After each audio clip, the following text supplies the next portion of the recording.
మనం ఇంట్లో ఎప్పుడూ చేసుకునే చికెన్ కర్రీయే. కాకపోతే ఇది నా స్టైల్ చికెన్ కర్రీ.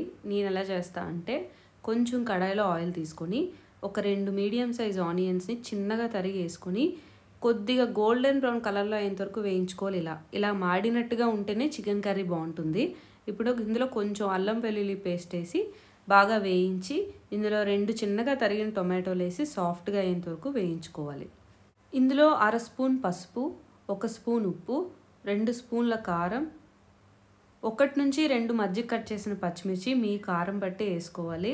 ఇందులో కొంచెం చికెన్ మసాలా పౌడర్, కొంచెం ధనియా పౌడర్ వేసి బాగా కలుపుకోవాలి. ఇందులో కొంచెం వాటర్ వేసుకొని ఇది బాగా మిక్స్ చేసి ఆయిల్ సెపరేట్ అయ్యేంత వరకు కుక్ చేసుకోవాలి ఇలా. ఇప్పుడు దీన్ని బాగా కలుపుకోవాలి. ఇప్పుడు ఇందులో 1/2 కిలో వాష్ చేసిన చికెన్ ఇందులో వేసుకోవాలి.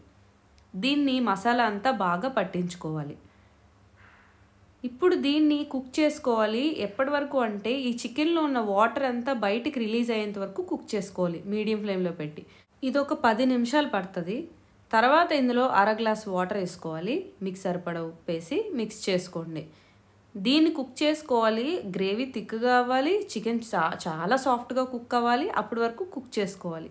చూడండి కొంచెం గ్రేవీ చిక్కబడింది. ఇలాంటప్పుడు స్టవ్ ఆఫ్ చేసేయండి. దీన్ని బాగా కలుపుకొని చివరగా కొత్తిమీర ఆకులతో గార్నిష్ చేసుకొని ఎంజాయ్ చేయండి.